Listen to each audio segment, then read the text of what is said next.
فرزند زہرا یہ حالات برے ہیں۔ کاشانۂ بصیرت ایک ایسا مکمل یوٹیوب چینل جس پر محروم بصارت کے لیے بالخصوص اور تمام افراد کے لیے بالعموم سینکڑوں کی تعداد میں اسلامی کتب دستیاب ہیں۔ لہذا گزارش ہے کہ آپ اپنی ذمہ داری نبھاتے ہوئے کاشانۂ بصیرت کو سبسکرائب کرنے کے ساتھ ساتھ بیل آئیکن کو پریس کیجیے تاکہ آپ علم کے حصول کے ساتھ ساتھ مذہب اہل بیت کی اشاعت میں بھی اہم کردار ادا کرتے رہیں۔ کاشانۂ بصیرت، کاشانۂ بصیرت، کاشانۂ بصیرت۔ فرزند زہرا یہ حالات برے ہیں۔ السلام علیکم ورحمۃ اللہ وبرکاتہ۔ سامعین، آپ سماعت فرما رہے ہیں شرح زیارت امین اللہ، تالیف ہے مولانا سید علی افضل زیدی قمی۔ آج ہم آپ کے سامنے اس کی 5ویں ریکارڈنگ پیش کر رہے ہیں صفحہ نمبر 105 سے۔ جہاد کے بارے میں کلام امام علی علیہ السلام، خطبہ نہج البلاغہ نمبر 56 پیش کر رہے ہیں آپ کے سامنے اس کا ترجمہ۔ ہم رسول اکرم صلی اللہ علیہ وآلہ وسلم کے ساتھ اپنے خاندان کے بزرگ، بچے، بھائی اور چچاؤں کو بھی قتل کر دیا کرتے تھے، اور اس سے ہمارے ایمان اور جذبہ تسلیم میں اضافہ ہی ہوتا تھا، اور ہم برابر سیدھے راستے پر بڑھتے ہی جا رہے تھے اور مصیبتوں کی سختیوں پر صبر کرتے جا رہے تھے، اور دشمن سے جہاد میں کوششیں ہی کرتے جا رہے تھے۔ ہمارا سپاہی دشمن کے سپاہی سے اس طرح مقابلہ کرتا تھا جس طرح مردوں کا مقابلہ ہوتا ہے کہ دوسرے کی جان کے در پہ ہو جائیں، اور ہر ایک کو یہی فکر ہو کہ دوسرے کو موت کا جام پلا دیں۔ پھر کبھی ہم دشمن کو مار لیتے تھے اور کبھی دشمن ہم پر غلبہ حاصل کر لیتا تھا۔ اس کے بعد جب خدا نے ہماری صداقت کو آزما لیا تو ہمارے دشمن پر ذلت نازل کر دی اور ہمارے اوپر نصرت کا نزول فرمایا، یہاں تک کہ اسلام سینہ ٹیک کر اپنی جگہ جم گیا اور اپنی منزل پر قائم ہو گیا۔ میری جان کی قسم، اگر ہمارا کردار بھی تم ہی جیسا ہوتا تو نہ دین کا کوئی ستون قائم ہوتا اور نہ ایمان کی کوئی شاخ ہری ہوتی۔ خدا کی قسم، تم اپنے کرتوت سے دودھ کے بدلے خون دھو گے اور آخر پچھتاؤ گے۔ پس جہاد دشمن کے ساتھ بھی ہوتا ہے اور جہاد نفس کے ساتھ بھی ہوتا ہے اور جہاد مالی بھی ہوتا ہے۔ سورہ توبہ کی آیت نمبر 20 میں ارشاد باری تعالیٰ ہے، مال کے ساتھ جہاد میں ملتا ہے کہ تنگ دستی کے باوجود مولا کائنات علی علیہ السلام نے نفاق کیا اور خود پر دوسروں کو مقدم کیا۔ سورہ توبہ کی آیت نمبر 20 میں ارشاد باری تعالیٰ ہے، وَجَاهَدُوا فِي سَبِيلِ اللَّهِ بِأَمْوَالِهِمْ وَأَنفُسِهِمْ۔ انفاق علی علیہ السلام، صفحہ نمبر ہے 107۔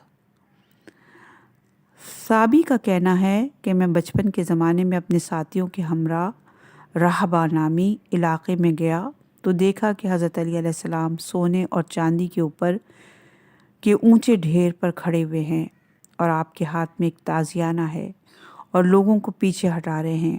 جس کے بعد حضرت علی علیہ السلام اس مال کی طرف پلٹے اور اس کو لوگوں کے درمیان تقسیم کر دیا اور کچھ بھی گھر لے کر نہیں گئے۔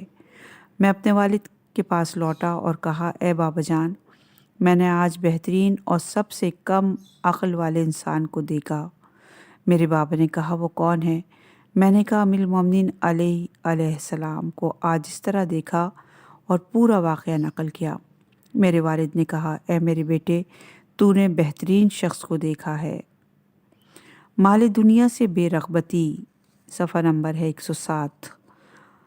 زازان کا کہنا ہے کہ میں قمبر کے ساتھ حضرت علی علیہ السلام کی خدمت میں پہنچا۔ قمبر نے کہا، اٹھیے یا امیر المومنین، میں نے آپ کے لیے ایک چیز چھپا کر رکھی ہے۔ آپ علیہ السلام نے فرمایا، وہ کیا چیز ہے؟ قمبر نے کہا، اٹھیے۔ حضرت علی علیہ السلام اٹھے اور قمبر کے ساتھ حجرے میں گئے تو ناگہاں دیکھا کہ وہاں پر سونے اور چاندی سے بھری چند تھیلیاں رکھی ہوئی ہیں۔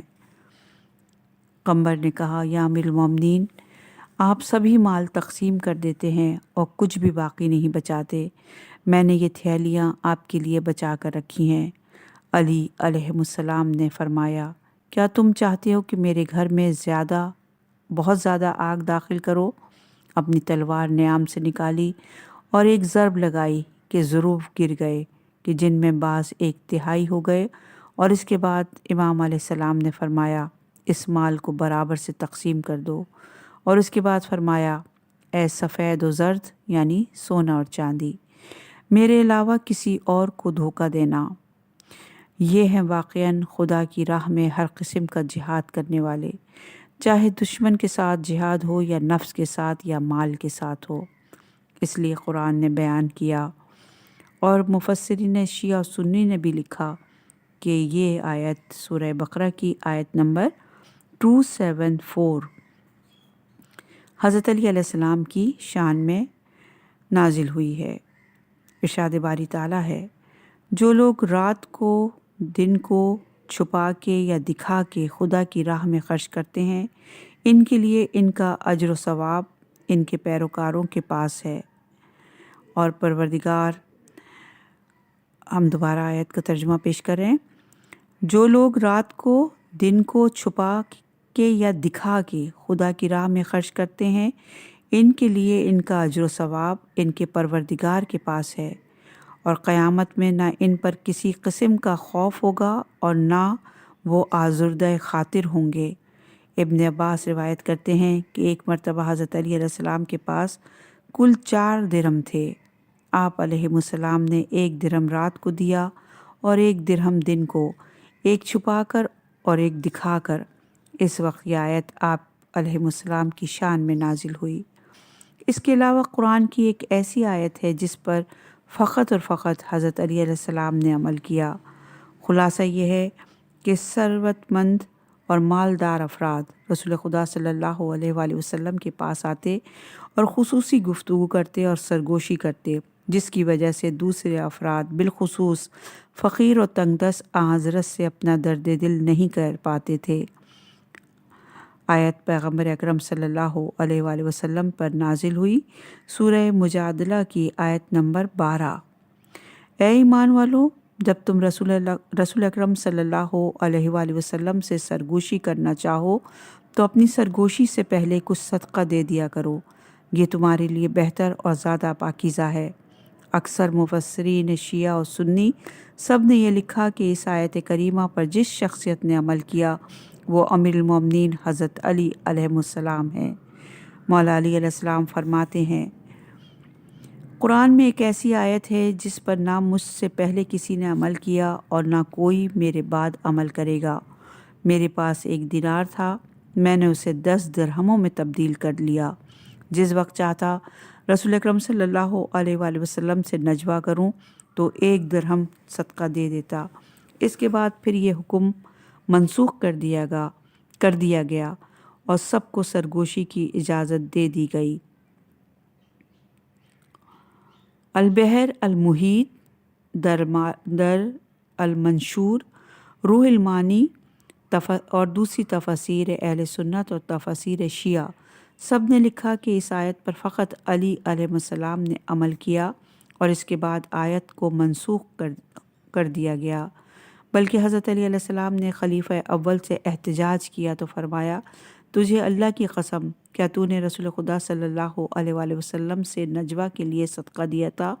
پھر اللہ تعالیٰ نے قوم کو عتاب کرتے ہوئے فرمایا تھا، سورہ مجادلہ کی آیت نمبر 13 میں، کیا تم میں صرف میں نہیں تھا کہ جس نے صدقہ دیا اور رسول خدا صلی اللہ علیہ وآلہ وسلم سے نجوہ کیا؟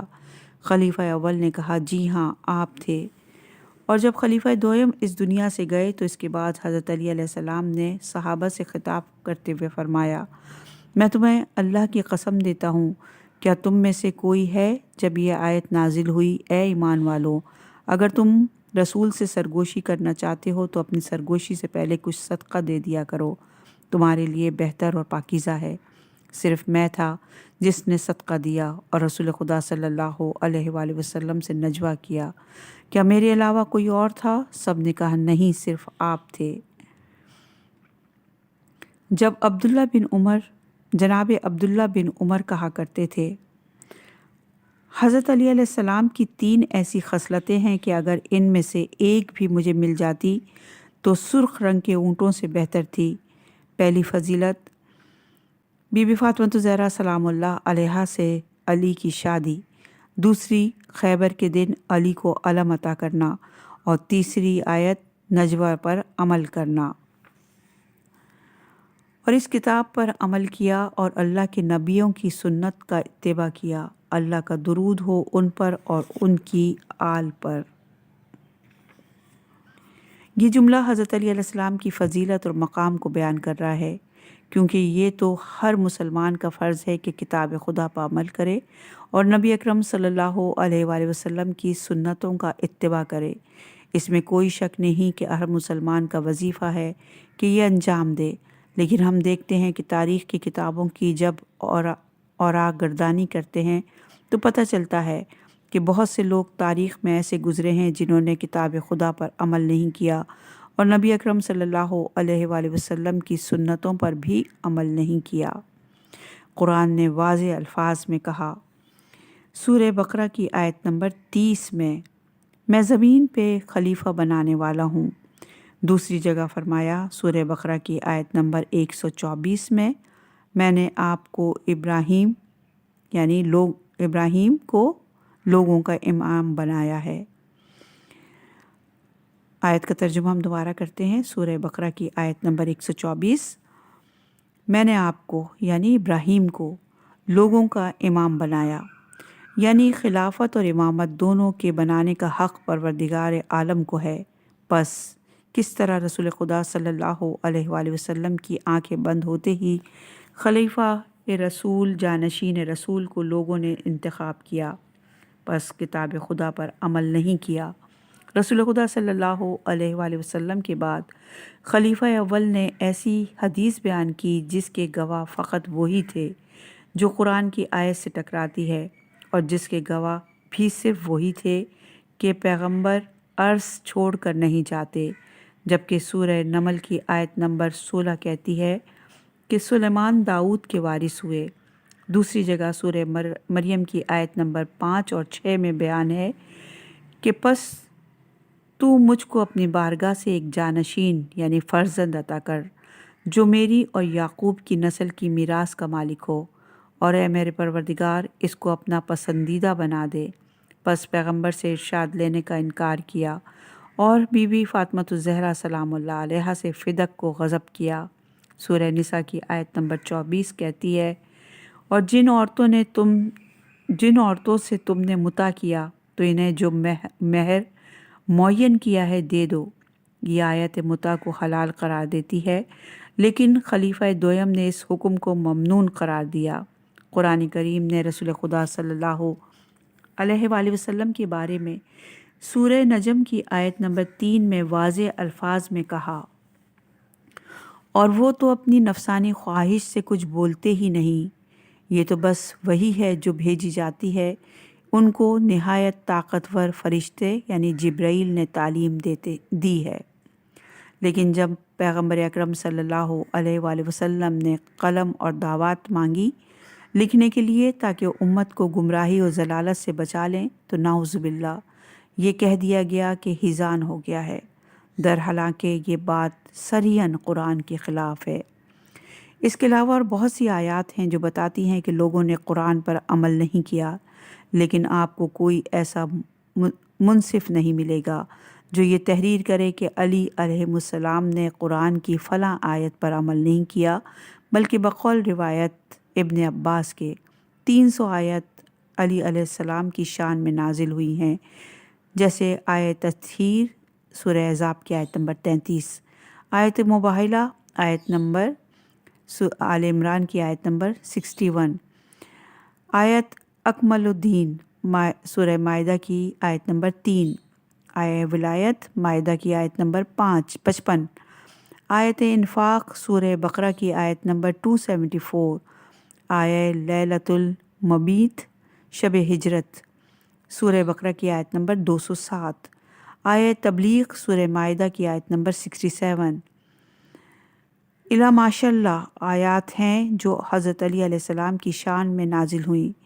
اس موضوع پر خود مفصل کتابیں لکھی گئی ہیں، جیسے علی فی القرآن، شواہد تنزیل، الہدیۃ القرآنیہ وغیرہ۔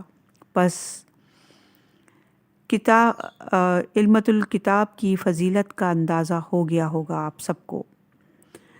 صفحہ نمبر ہے 114، امام محمد تقی علیہ السلام اور چور کی سزا کا قرآن سے جواب۔ صاحب تفسیر عیاشی بن اپنی تفسیر میں زرقان سے، جو احمد بن ابی داود کے دوست اور ہم نشین ہیں، نقل کرتے ہیں کہ زرقان نے کہا، میں نے ایک دن اپنے دوست ابن ابی داود کو متسم عباسی سے دربار سے پریشان حال آتے ہوئے دیکھا، تو میں نے کہا، کیا ہوا؟ آج آپ بہت پریشان حال دکھائی دے رہے ہیں۔ کہا، خلیفہ اور ابو جعفر امام رضا علیہ السلام کے فرزند یعنی امام محمد تقی علیہ السلام کے مابین ایک مسئلہ اور واقعہ پیش آیا جس کی وجہ سے ہمیں شرم ساری اور ذلت کا سامنا کرنا پڑا۔ میں نے کہا، کس طرح؟ کیا ہوا؟ کہا، ایک چور کو خلیفہ عباسی کے پاس لائے جس کی چوری یقینی تھی اور چور بھی اس کا اقرار کر رہا تھا۔ خلیفہ نے اس کی سزا کے بارے میں پوچھا کہ اس پر کیا حد جاری کی جائے، تو بعض فقہ جو حاضر تھے سب نے کہا دوسرے فقہ کو بھی بلایا جائے، اور امام محمد تقی علیہ السلام سے پوچھا گیا کہ اسلامی حد کیا جاری کی جائے۔ ہمارے خلیفہ نے پوچھا ہے۔ میں نے کہا، کلائی تک ہاتھ چور کے کٹ جائیں۔ خلیفہ نے کہا، دلیل کیا ہے؟ میں نے کہا، قرآن کی آیت تیمم سورہ نساء کی آیت نمبر 43۔ بہت سے علماء نے میری تصدیق کی، لیکن کچھ علماء نے اختلاف کیا اور کہا چور کی سزا یہ ہے کہ کوہنی تک ہاتھ کاٹے جائیں۔ خلیفہ نے کہا، دلیل کیا ہے؟ ان علماء نے کہا، آیہ وضو سورہ مائدہ کی آیت نمبر 6۔ یہ آیہ وضو بتاتی ہے کہ چور کے ہاتھ کوہنی تک کاٹے جائیں۔ علماء کے درمیان مسئلے میں اختلاف ہو گیا کہ کیا کیا جائے اور چور کے ہاتھ کہاں سے کاٹے جائیں، کلائی یا کونی تک۔ اتنے میں خلیفہ نے ابو جعفر محمد بن علی یعنی امام محمد تقی علیہ السلام کی طرف رخ کیا اور کہا، اے ابا جعفر، آپ اس مسئلے میں کیا کہتے ہیں؟ آپ علیہ السلام نے فرمایا، تمہارے علماء نے جواب دیا، مجھے اس مسئلے سے دور رکھو تو بہتر ہے۔ خلیفہ نے کہا، خدا کی قسم آپ بھی اپنی نظر سے اس مسئلے میں بیان کریں۔ امام محمد تقی علیہ السلام نے فرمایا، اب جب کہ تم نے قسم دی ہے تو اس کا جواب میں دیتا ہوں۔ کچھ علماء نے یہاں پر بیان کیا کہ چور کی سزا کلائی یا کوہنی تک ہاتھ کاٹا جائے، سب غلط ہے۔ صحیح اسلامی حد یہ ہے کہ چور کی فقط انگلیاں کاٹی جائیں۔ خلیفہ نے کہا، کیوں؟ امام محمد تقی علیہ السلام نے فرمایا، کیونکہ رسول خدا نے فرمایا ہے کہ سجدے میں 7 اعضاء زمین پر لگانے چاہیے: پیشانی، دونوں ہاتھوں کی ہتھیلیاں، دونوں گھٹنے، 2 انگوٹھے۔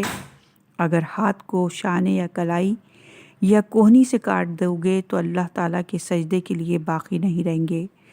اور قرآن کریم نے واضح الفاظ میں ذکر کیا ہے، سورہ جن کی آیت نمبر 18 میں، سجدے کی جگہ صرف خدا کے لیے ہے، پس اس کو نہیں کاٹ سکتے۔ اور سورہ جن کی آیت نمبر 18 میں یہی بیان ہوا ہے کہ سجدے کی جگہ صرف خدا کے لیے ہے، پس اس کو ہم نہیں کاٹ سکتے۔ متسم عباسی نے اس حکم الہی اور منطقی جواب کو بہت پسند کیا اور اس کی تصدیق کی اور حکم دیا کہ چور کی فقط انگلیاں کاٹی جائیں۔ جن لوگوں کو قرآن سے مسئلہ بیان کرنے اور اس سے صحیح معنی میں استدلال کرنا نہیں آتا، وہ لوگ قرآن پر کیا عمل کریں گے؟ حقیقی قرآن پر وہی افراد عمل کرتے ہیں جن کے گھر میں قرآن نازل ہوا، جن کی کنیز نے 20 سال قرآن سے گفتگو کی۔ امام علی نقی علیہ السلام اور فقہائے مسلمین، صفحہ نمبر ہے 117۔ یہ تو مسلم بات ہے کہ آل محمد ہی وہ افراد ہیں جن کے گھر میں قرآن مجید نازل ہوا۔ ان سے بہتر نہ کوئی قرآن کا سمجھنے والا ہے، نہ اس کی تفسیر جاننے والا ہے۔ علماء کا بیان ہے کہ جب بادشاہ متوکل کو زہر دیا گیا تو اس نے یہ نظر مانی، اگر میں اچھا ہو گیا تو راہ خدا میں کثیر مال دوں گا۔ جب وہ صحت مند ہوا تو اس نے اپنے علماء کو جمع کیا اور ان سے واقعہ بیان کیا کہ مجھے بتائیں کہ میں نے اس طرح نظر مانی تھی، اب مال کثیر کتنا بنتا ہے جو میں راہ خدا میں دوں؟ اس کے جواب میں علماء نے اپنی اپنی رائے پیش کی اور سب نے علیحدہ علیحدہ بیان دیا۔ مثلاً کسی نے کہا 1,00,000 درہم، دوسرے نے کہا 10,000 درہم، تیسرے نے کہا 1,00,000 درہم۔ متوکل نے جب ہر فقیر سے علیحدہ علیحدہ جواب سنے تو تشویش میں پڑ گیا اور غور کرنے لگا کہ اب کیا کرنا چاہیے۔ متوکل ابھی سوچ ہی رہا تھا کہ ایک دربان سامنے آیا جس کا نام حسن تھا۔ عرض کرنے لگا کہ حضور والا، اگر مجھے حکم ہو تو میں اس کا صحیح جواب لاؤں۔ متوکل نے کہا بہتر ہے، جواب لاؤ۔ اگر تم صبح جواب لائے تو 10,000 درہم تم کو انعام دوں گا، اور اگر تسلی بخش جواب نہ لا سکے تو 100 کوڑے ماروں گا۔ اس نے کہا مجھے منظور ہے۔ اس کے بعد دربان حضرت امام علی نقی علیہ السلام کی خدمت میں حاضر ہوا۔ امام علیہ السلام جو نظر بندی کی زندگی بسر کر رہے تھے، دربان کو دیکھ کر بولے، اچھا مال کثیر کی تفصیل پوچھنے کے لیے آئے ہو؟ جا اور متوکل سے کہہ دے مال کثیر 80 درہم مراد ہے۔ دربان نے متوکل سے یہی کہہ دیا۔ متوکل نے کہا جا کر دلیل معلوم کر، اور وہ واپس آیا۔ امام علی نقی علیہ السلام نے فرمایا، قرآن مجید میں حضرت صلی اللہ علیہ وآلہ وسلم کے لیے آیا کہ اے رسول اللہ نے تمہاری معطان کثیرہ میں مدد کی، یعنی بہت سے مقامات پر مدد کی۔ جب ہم نے ان مقامات کا شمار کیا جن میں خدا نے آپ کی مدد فرمائی ہے تو وہ حساب سے 80 ہوتے ہیں۔ پس معلوم ہوا کہ لفظ کثیر کا اطلاق 80 پر ہوتا ہے۔ یہ سن کر متوکل خوش ہو گیا اور اس نے 80 درہم صدقہ نکال کر 10,000 درہم دربان کو انعام دیا۔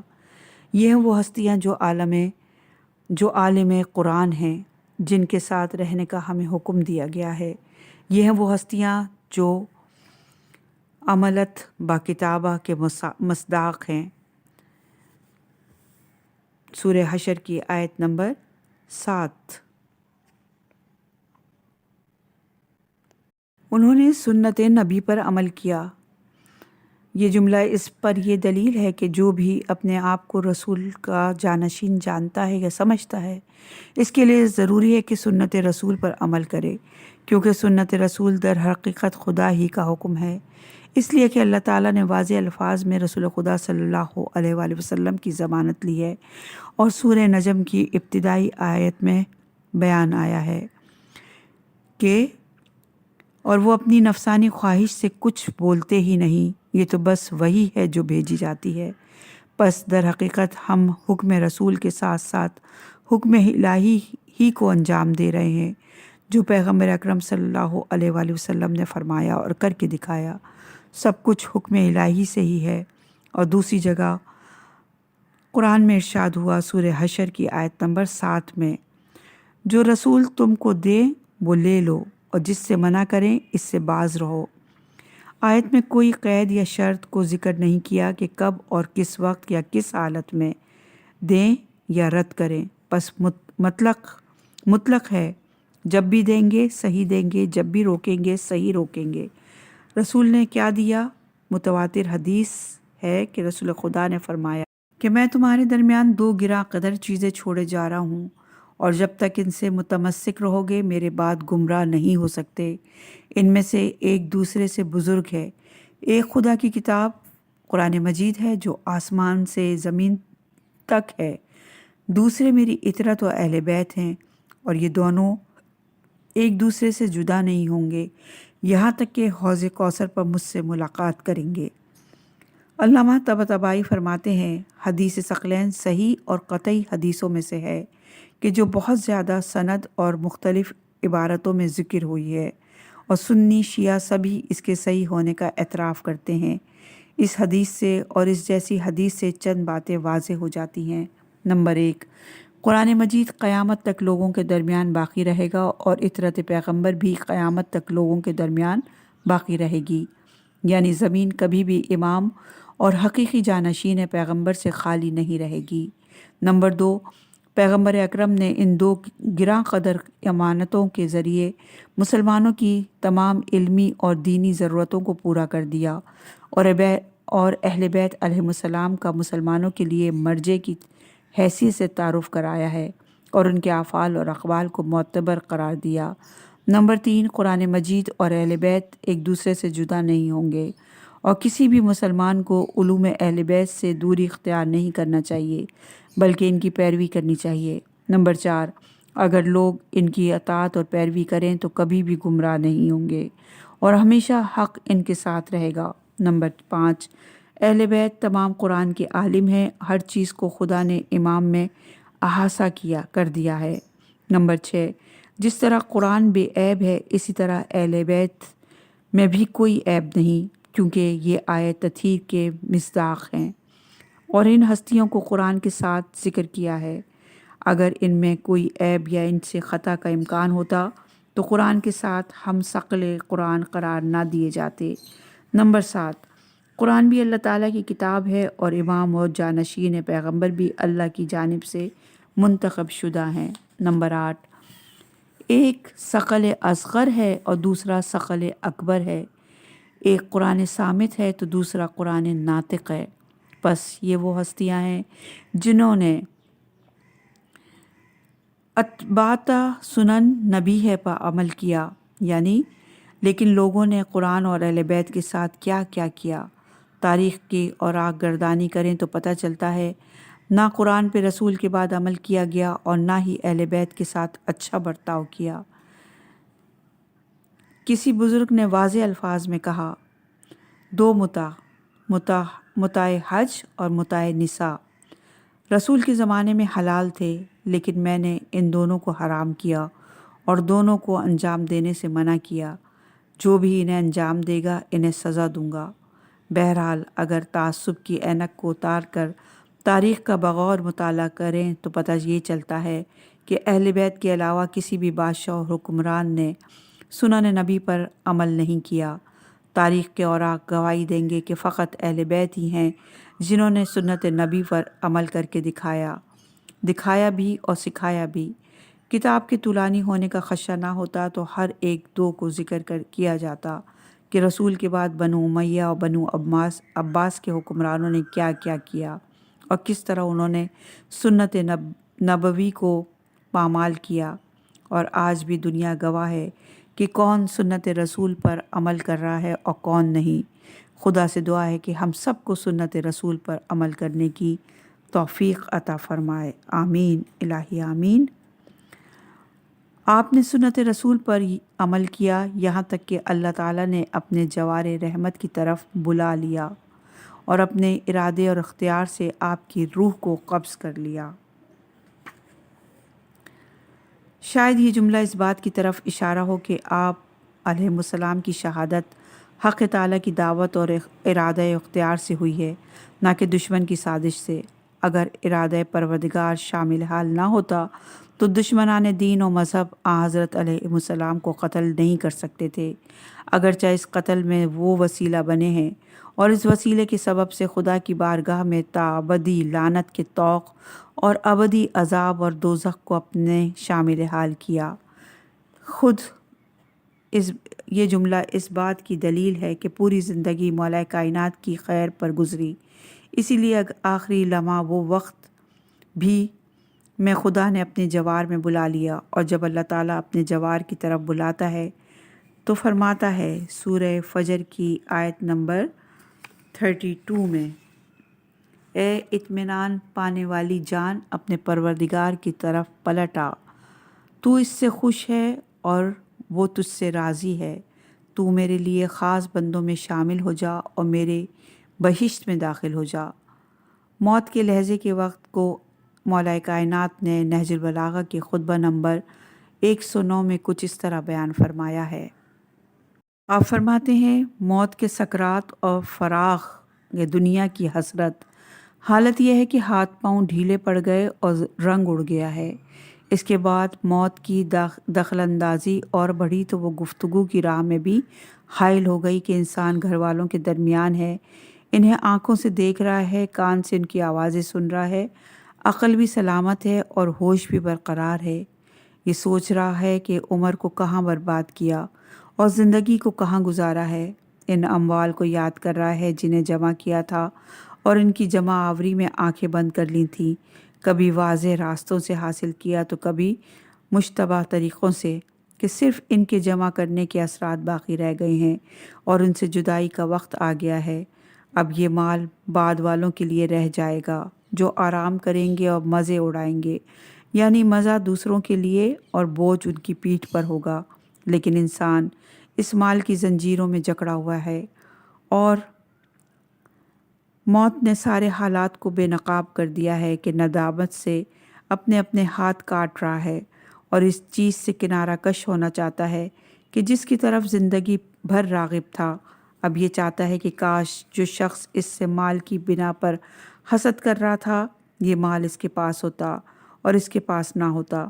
اس کے بعد موت اس کے جسم میں مزید دخل اندازی کرتی ہے اور زبان کے ساتھ کانوں کو بھی شامل کر لیتی ہے کہ انسان اپنے گھر والوں کے درمیان نہ بول سکتا ہے اور نہ سن سکتا ہے، ہر ایک کے چہرے کو حسرت سے دیکھ رہا ہے، ان کی زبان کی جنبش کو بھی دیکھ رہا ہے لیکن الفاظ کو نہیں سن سکتا۔